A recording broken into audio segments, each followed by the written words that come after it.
नमस्कार जय जगन्नाथ सांग मैंने स्मिता किचन ओडिया को आपण मानक समस्त को अनेक अनेक स्वागत। मुझे आपण मानक सहित शेयर करी छुई आलूर बेसर भजा जोटा बहुत स्वादिष्ट लगी थाए पखाड़ सहित। आपण मैंने निश्चय मोर ये रेसिपीटी ट्राए करेंगे।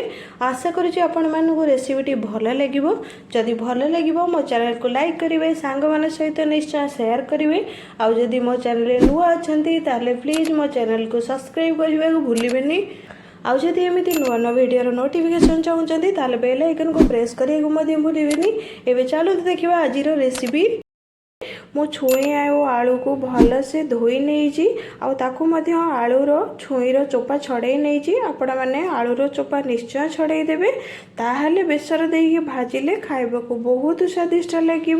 एवं चलतु मुझे देखे नौ कौन कौन सामग्री मु व्यवहार करी बेसर मुझे नहीं धला सोरिष। आपण मैंने कला सोरिष यूज करें। धला सोरिष नहीं अल्प किसी सहित जीरा ता सहित 4 ରୁ 5ଟି सुखिला लंका आपण कंचा लंका नहीं पारती। गोटे छोट साइज अदा मु व्यवहार करी आपण मैंने निश्चय अदार व्यवहार करेंगे।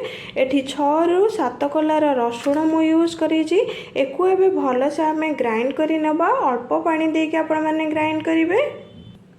आपण मैंने जितेबाला ग्राइंडिंग करेंगे पूरा बहलिया करेंगे कि पूरा पतला करेंगे। एमती ही थी ताहले आपण मानकर जितेबाला बेसर भजाटा आपण मैंने प्रस्तुत करेंगे छुई आलूर खाइबा को बहुत स्वादिष्ट लगे। आपण मैंने जितेबाला बेसर को ग्राइंडिंग करेंगे आपण मैंने से अनुसार ध्यान रखिए दे छुई आलूटी आपण केते परिमाणर नौचंती। मुझे 2टी बड़ साइजर आलू नहीं ता सहित 3टी छुई मु व्यवहार करी। से अनुसार मु बेसरटा नहीं आपण मैंने ध्यान रखिए सेटा। एवं मु बेसर रे प्रथमे आवश्यक अनुसार हलदी गुंड दे नौची। छुई आलू पाई आमको जेतिकी दरकार सेतिकी मु लुण दे नौची। एकु देला परे आमे हलदी लुण को बेसर सहित बहुत भल से मिसई नबा। एबे जदि आमे आ सहित बहुत भल से मिसई नबा छुई आलूर जितेबाला बेसर दे आमे भाजिबा सेटा खाइबा को स्वादिष्ट लागिबो आ बहुत भल से मध्य बेसरटा ता सहित मिसी जिवो। एबे चलंतु आमे छुई आलूर बेसर भजा प्रस्तुत करिबा। छुई आलूर बेसर भजा प्रस्तुत करने मु कड़ई के गैस उपर बसई नहीं गैस ऑन कर नहीं। एवं आम 2 मिनिट अपेक्षा करवा कड़ई आमर भलसे गरम है पर्यंत।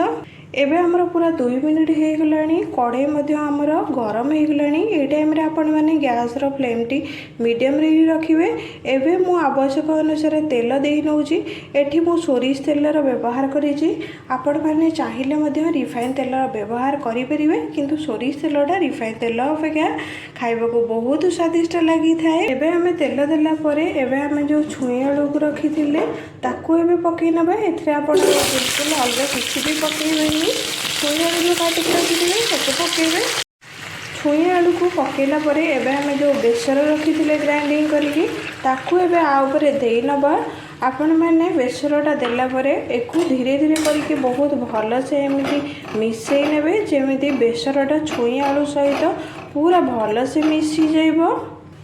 एवं देखु छुई आलू सहित बेसरटा पूरा भल से मु मिसई नहीं। एवं आम को कवर कर नबा पूरा 10 मिनिट पर्यंत। ये टाइम आपण मैंने ध्यान रखिए जे गैस फ्लेम टी मीडियम रे रखिथे नचेत आलू छुई सहित बेसर तलू लगिज। एवं आम पूरा 10 मिनिट वेट करवा।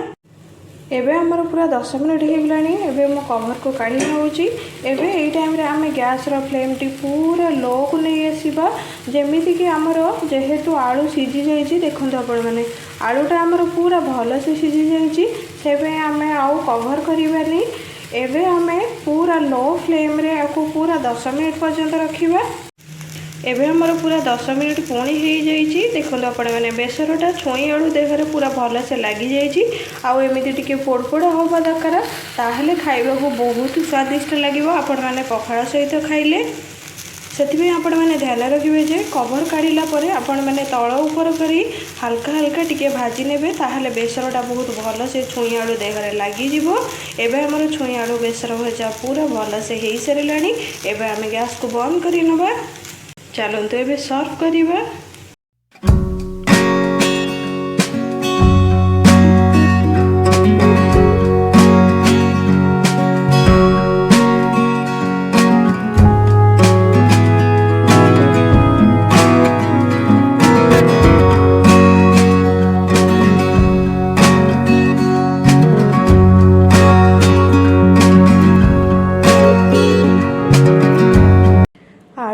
बेसर भजा आमर बनिकी रेडी हो जाइए। देखा जमती देखा खावा पार्टी की सेमती स्वादिष्ट लगे।